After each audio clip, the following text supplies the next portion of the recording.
پروردگار پالنے والے معبود، میں جن چیزوں سے خوف کھاتا ہوں خدایا، میں جن چیزوں سے میں نے خوف کھایا، تو نے ان چیزوں میں بھی میری حفاظت کی معبود، میرے دین کی بھی حفاظت فرما خدایا، پروردگار سفر میں میری حفاظت کرنا۔ کہتے اپنے اہل و عیال کے لیے مولا فرماتے ہیں میرے معبود میرے اہل و عیال اور مال میں میرا جانشین بنا دے، اور جو کچھ تو نے مجھے رزق دیا ہے اس میں خیر دے دے۔ اے پروردگار اے ڈالنے والے، مجھے اپنی نظر میں کبھی ظلموں پر نہ کرنا،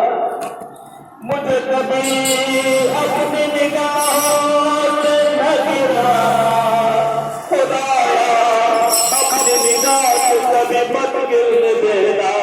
اور لوگوں کی نظروں میں مجھے عزیز بنا دے، مجھے عزت دے اے خدایا، مجھے جن اور انسان کے شر سے محفوظ رکھنا۔ یا حسین کے جملے ہیں، یہ مولا حسین کے جملے ہیں، مولا فرماتے آقا فرماتے ہیں میرے گناہوں کی وجہ سے میرے معبود مجھے کبھی رسوا نہ کرنا، میرے گناہوں کی وجہ سے کبھی مجھے رسوا نہ کرنا، میرے راتوں کو لوگوں پہ آشکارا نہ کرنا، تاکہ ان کی وجہ سے کہیں میں شرمندہ ہو جاؤں۔ کتنا کریم ہے یہ خدا، ذرا اللہ کی کریمیت کو دیکھے، اگر خدا ہمارے کسی بھی گناہ کو واضح کر دے، لوگوں کے اوپر روشن کر دے، تو ہم تو کہیں منہ دکھانے کے قابل نہ ہوں گے۔ خدا نے ہمارے سارے گناہوں پہ پردے ڈالے۔ کہتے مولا فرماتے ہیں میرے اعمال کی پاداش میں مجھے کبھی گرفتار نہ کرنا، بلکہ مجھے آزاد دینا خدایا، پروردگار ونعمتا ولا تذکرنی، اے خدایا اپنی نعمت مجھ سے مت چھیننا، کبھی غضب کر کے تو نے جو نعمت دی ہے وہ مجھ سے مت لینا، اور اپنے علاوہ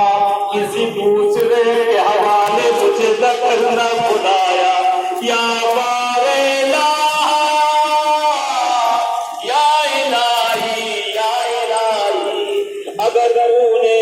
مجھے کسی قریبی عزیز کے حوالے کر دیا کہ اس نے مجھ سے اپنی نظر کو اگر پھیر لیا اور کسی کے اگر میں حوالے ہو گیا خدایا، تو میں کیسے دوسروں کو منہ دکھا سکوں گا؟ اے میرے معبود مجھے ان کے حوالے کرنا جو میری پشتبانی کرے،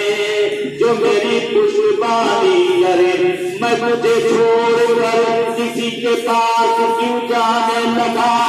جبکہ تو میرا پروردگار ہے، تو میرا مالک ہے۔ میں اپنی غربت کے گھر سے دوری کر چکا ہوں، میں اپنی کمزوری اور اس چیز کو جس نے تو نے مجھ کو دیا